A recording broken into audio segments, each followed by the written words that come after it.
Упадот на бандата предводена од Беким Незири во МНАФ, која физички нападна вработени контролори на летање, не предизвикала последици по безбедноста на авиосообраќајот, но предизвикала повреди на бројни процедури кои можело да предизвикаат сериозни последици. Ова е констатирано во прелиминарниот извештај од вонредниот надзор на Агенцијата за цивилно воздухопловство.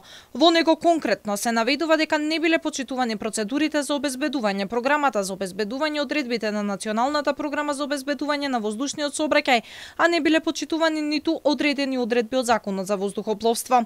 Првиот човек на агенцијата, Томислав Тумтев, предупредува дека во извештајот се констатирани дури 14 наоди за прекршување на процедурите. Некој своеволно се зел за право да не ги почитува процедурите, туку да работи според сопствено убедување. Тоа довело до неовластено или незаконско влегување на лица во службени простории, но не во оперативната сала, каде се остварува комуникација помеѓу авионите и контролорите, изради низа други пропусти кои веројатно се толерирале подолг период во самиот објект, како на пример да не се држи затворена определена врата, која треба да биде затворена за да им биде покомотно, еден сплет на околности кои довеле до повреда на безбедносните процедури од аспект на физичко обезбедување на објектот.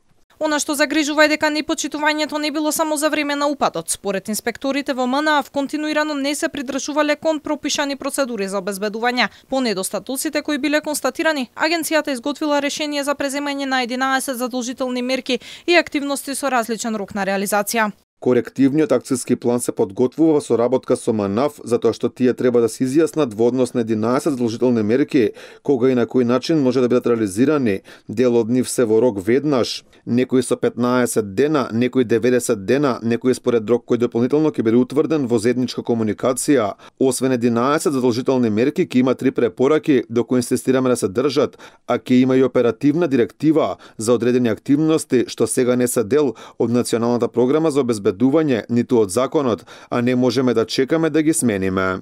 Во нападот на групата, предводена од Беким Незири, настрадаа тројца вработени во МНАФ. Нападот беше извршен откако синдикатот преку пресконференција алармираше дека 20 до 30 контролори на летање и нивни помошници во македонската навигација ќе поднесат оставки на раководни позиции, пошто следеше и смена на раководството. Сите осомничени за стореното дело се во притвор, 7 во домашен, а 1 во затворски притвор.